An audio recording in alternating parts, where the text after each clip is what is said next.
मैं जब ऑफिस से घर पहुंचा उस समय मैंने प्रिया को तैयार खड़ा देखा। उसने गुलाबी रंग का बहुत खूबसूरत ड्रेस पहन रखा था। उसे देखते ही मेरी सारी थकान दूर हो गई।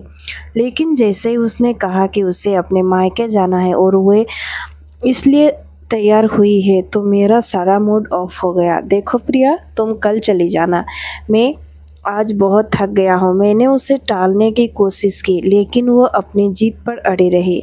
नहीं ऋतिक, मुझे माँ की बहुत याद आ रही है, प्लीज़ आप मुझे छोड़कर आ जाए। उसकी बात सुनकर मैंने हाँ कर दिया। हमारी शादी को अभी 1 महीना ही हुआ था और वह लगभग हर हफ्ते ही मायके जाया करती थी। फिर भी उसका दिल नहीं भरता था। लेकिन मैं क्या करता, मुझे प्रिया से बेइंतहा मोहब्बत जो हो गई थी, इसलिए उसके किसी बात को टालना मुश्किल हो जाता था। मजबूरन मैंने उसे थोड़ा इंतज़ार करने को कहा और फ्रेश होकर उसे मायके पहुंचा कर आ गया। उसने कहा था कि रात को मैं उसे लेने आ जाऊं।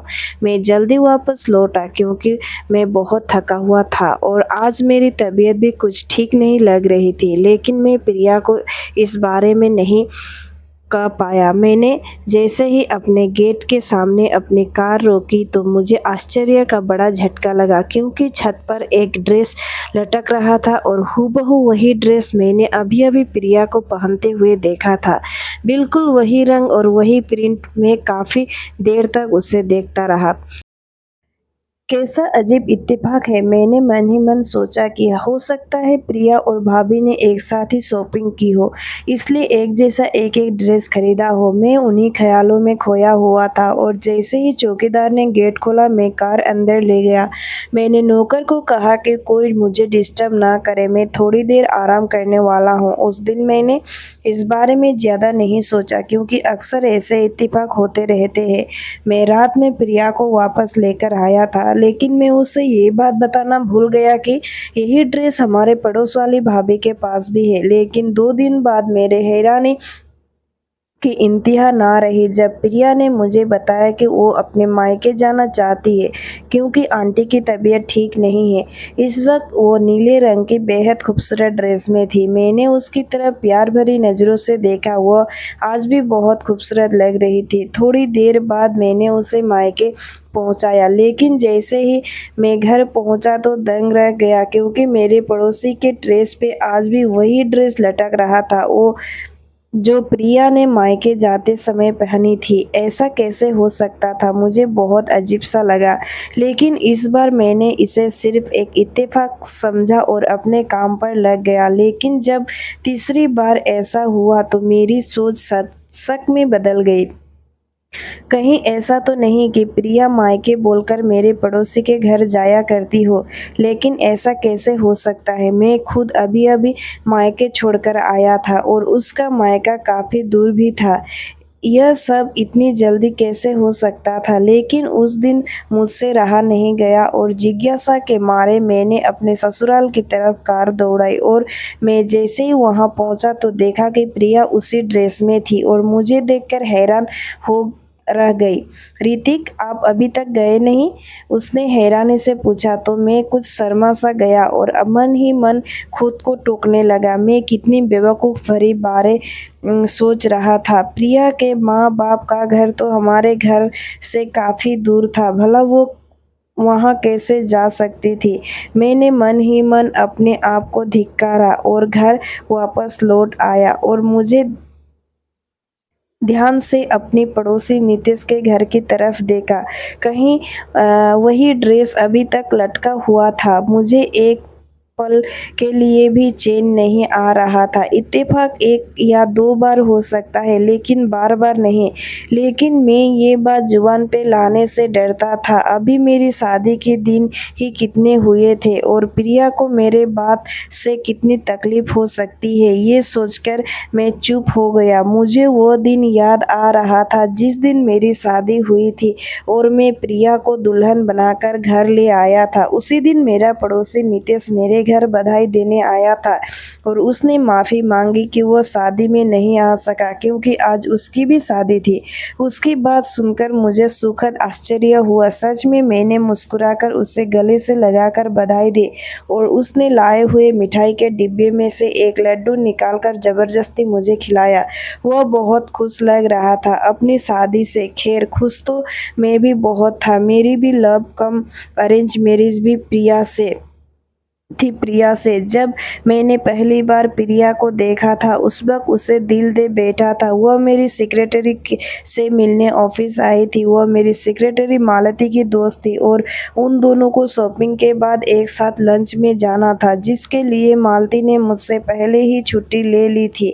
संयोग से मुझे उसी वक्त किसी काम से बाहर जाना था। जैसे ही मैं अपने केबिन से निकला तो सीधा प्रिया के ऊपर मेरी नज़र पड़ी और फिर मैंने उसे देखा तो देखता ही रह गया। वह इस तरह मुझे अपनी ओर देखा पाकर थोड़ी देर के लिए असहज महसूस करने लगी और मैंने जल्दी से अपनी नज़रों का रुख मोड़ दिया। मैं न चाहते हुए भी वहां से निकल आया और जैसे ही मैंने पीछे मुड़कर देखा वह दोनों मेरे पीछे ही बातें करते हुए निकल रही थी।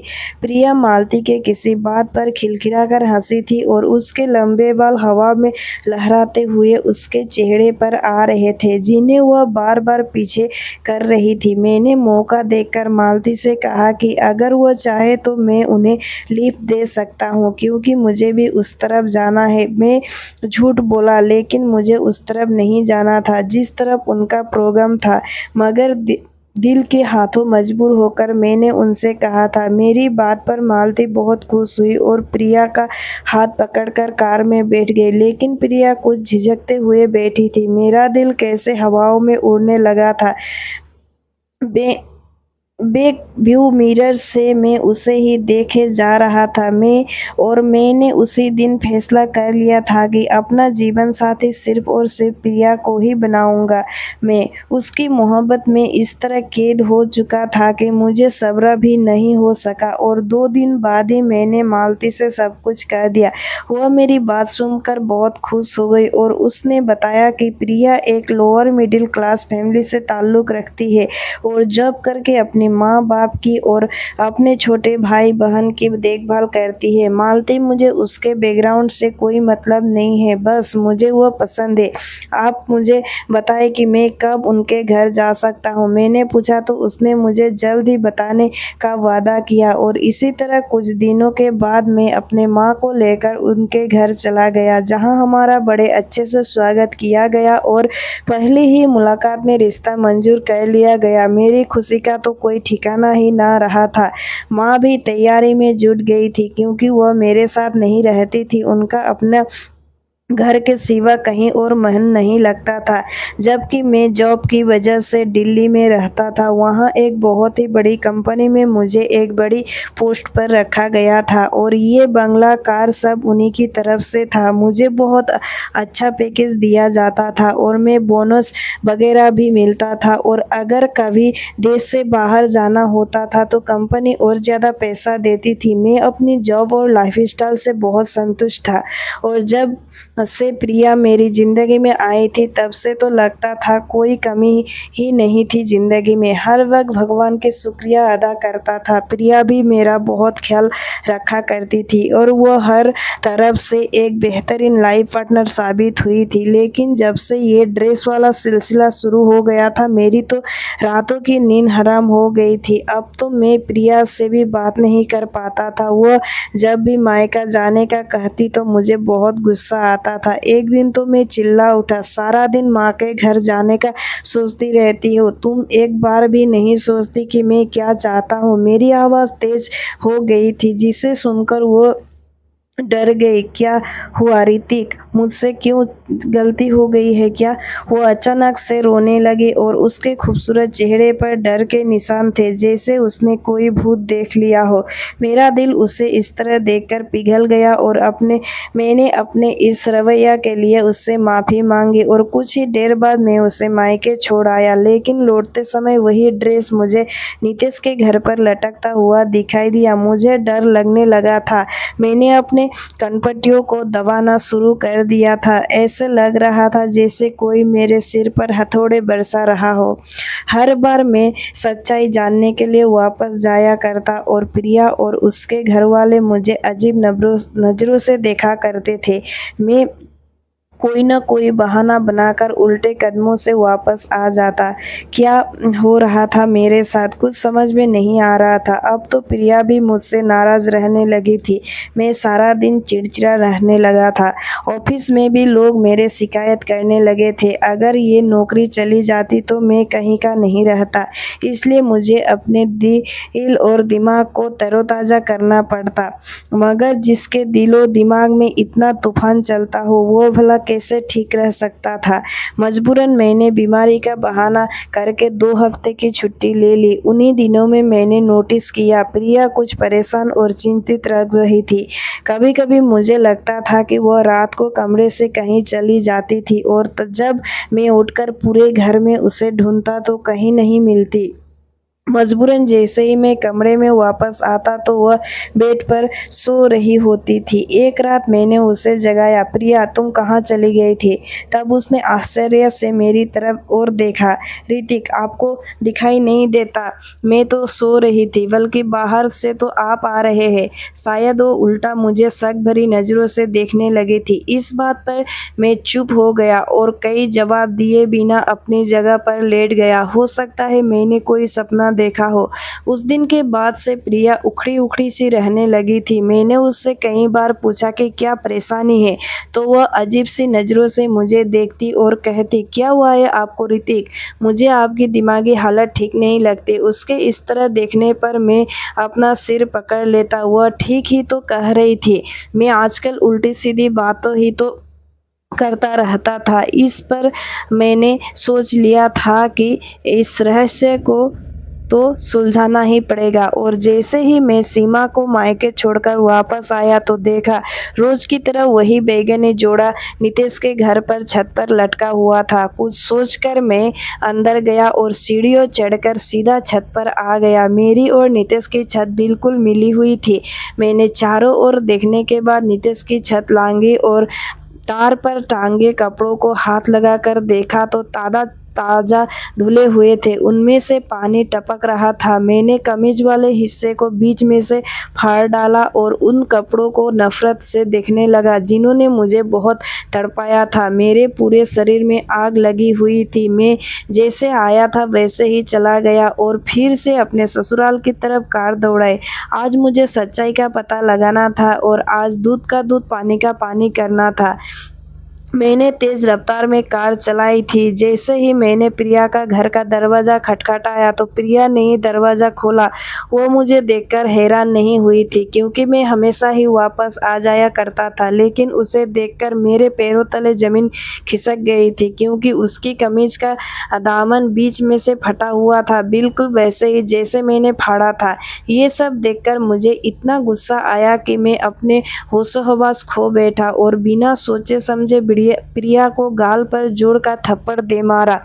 वह इस हमले के लिए तैयार ही नहीं थी और चकरा कर गिर पड़ी और जोर जोर से चिल्लाकर सबको बुलाने लगी। माँ, भाई, पिताजी। उसके इस तरह के चिल्लाने पर सबके सब इकट्ठे हो गए थे और मुझे कुछ नहीं देख रहा था। मैंने उसका हाथ पकड़कर खींच लिया। चलो मेरे साथ। मैं भी चिल्लाया, क्या हुआ बेटा, आप ऐसा क्यों कर रहे हैं? मेरे सास ससुर हैरान परेशान बीच में आ गए और पूछने लगे। मेरी सास फूल रही थी, आप ये सब अपनी बेटी से क्यों नहीं पूछते? किसको बेवकूफ़ बना रही है ये? मैं उसकी तरफ इशारा करके उनको बताने लगा। मगर बेटा इसने क्या किया है? मेरे ससुर ने मेरे हाथ पकड़कर नरमी से पूछा। अंकल, इससे पूछिए कि इसकी कमीज कैसे फटी है। मैंने अपनी सास को नियंत्रित करते हुए बड़ी मुश्किल से कहा। मेरी बातों से वह सब चौंक कर एक दूसरे की ओर देख रहे थे, लेकिन इसकी कमीज तो अभी अभी गेट पर अंदर आते हुए दरवाजे पर लगी कील की फसकी फटी। बेटा सब एक जवान होकर मुझे बताने लगे और प्रिया अभी तक जमीन पर बैठी आंसू बहाए जा रही थी। ये नहीं हो सकता, आप सब इनके साथ मिले हुए हैं, इसके झूठ में इसका साथ दे रहे हैं। मैं अब अपने दिमाग से बाहर हो चुका था और प्रिया को जबरदस्ती घसीटता हुआ वहां से ले आया। उसके माता पिता गिड़गिड़ाने लगे लेकिन मुझे कुछ सुनाई नहीं दे रहा था। प्रिया पूरे रास्ते में रो रही थी लेकिन मुझे अब उस पर जरा से भी दया नहीं आ रही थी। घर पहुंचकर मैंने उसके बालों को पकड़ा और बोला, बताओ क्या चक्कर है तुम्हारा नितेश के साथ? ये आप क्या कर रहे हैं ऋतिक? वो चीखी। मुझे उसके कोई परवाह नहीं थी। मेरी बात सुनकर उसके चेहरे का रंग उड़ चुका था।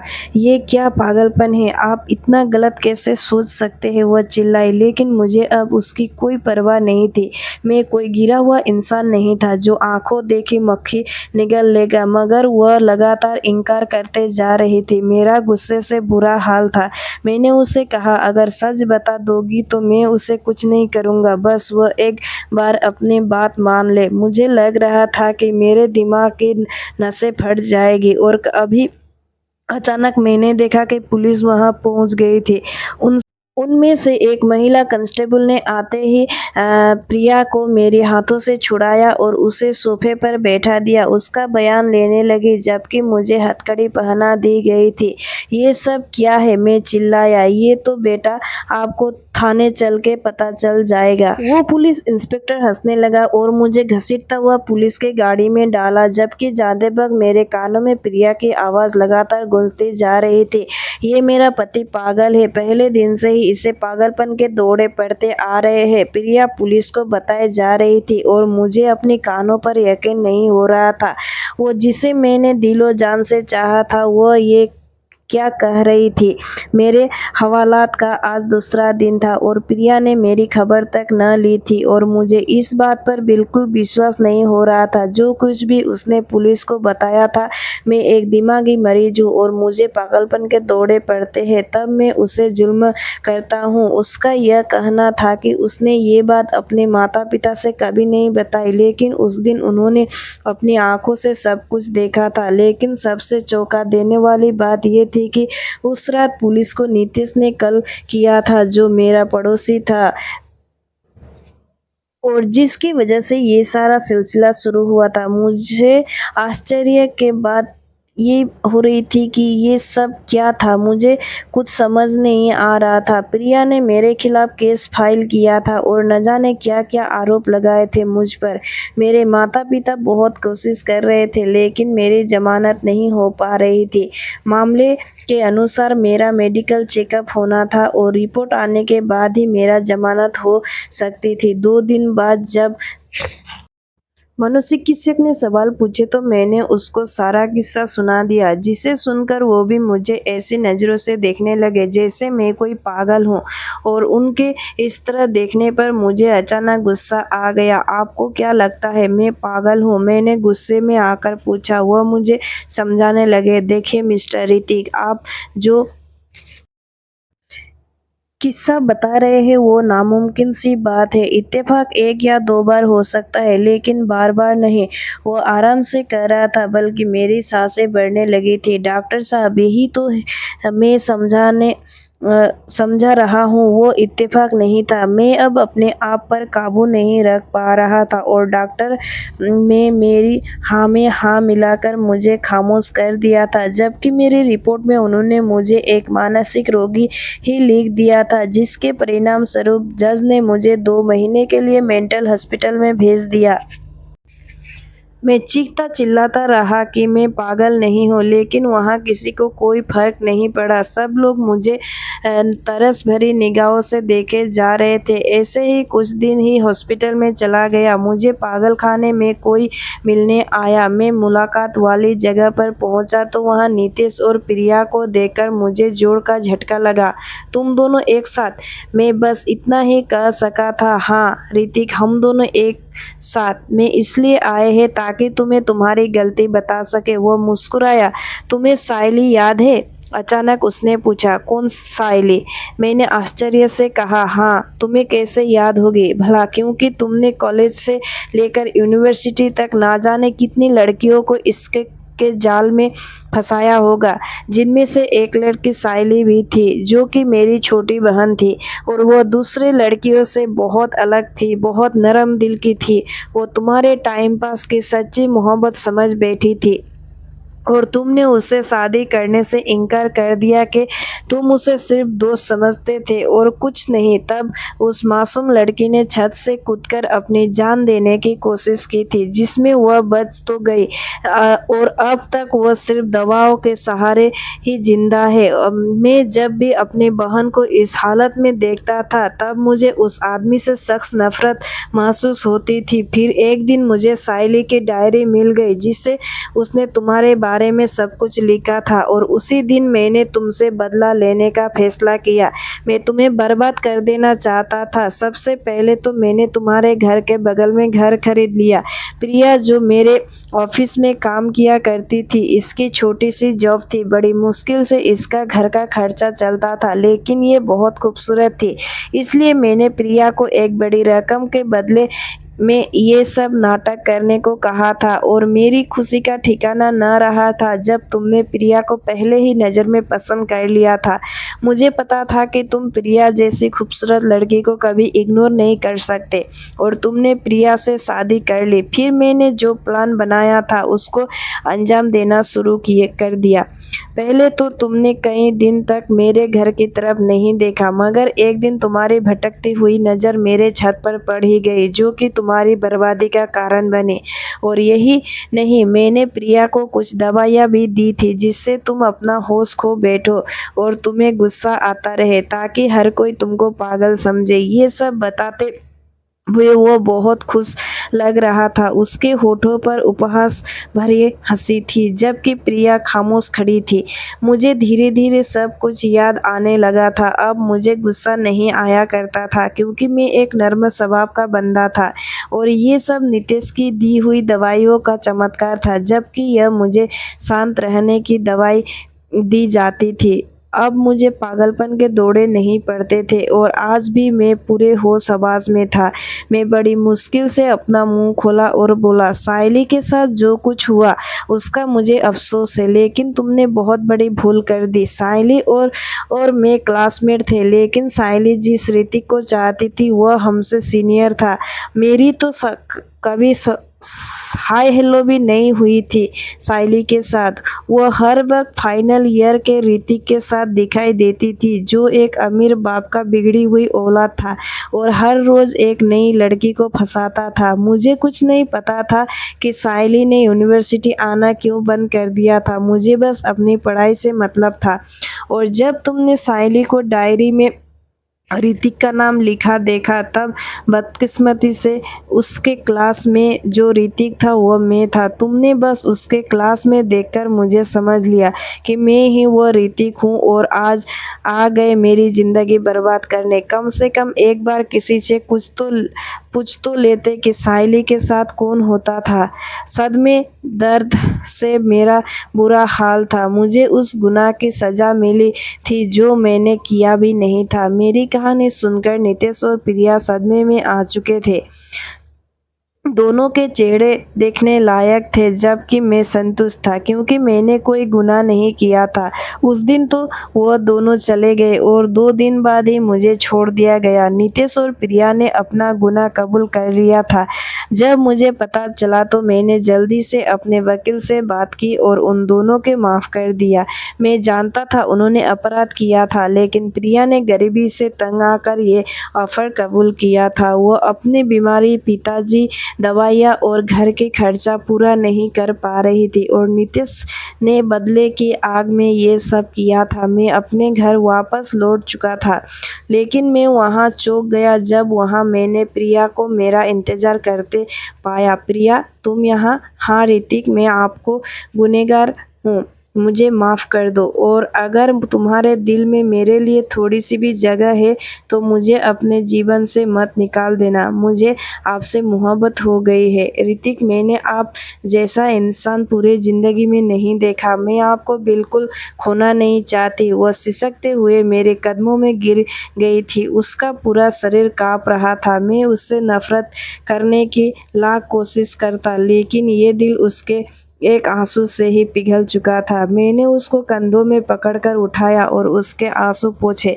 प्रिया, अगर तुम वाकई अपने किए पे शर्मिंदा हो तो तुम्हें माफ़ करता हूँ, मगर ये याद रखना कि मैं भी एक इंसान हूँ, शायद बार बार माफ़ ना कर सकूँ। मेरी बातों पर वो फुट फुट कर रोने लगी और मैंने दिल में ये सोचा कि पछतावे के आंसू है। इसका मतलब है कि प्रिया को सच में मुझसे मोहब्बत हो गई थी। मैंने भगवान का शुक्रिया अदा किया जिसने मुझे मेरा मान और सम्मान वापस दिला दिया था, वरना एक गलतफहमी के आधार पर मेरी पूरी ज़िंदगी तबाह होने जा रही थी।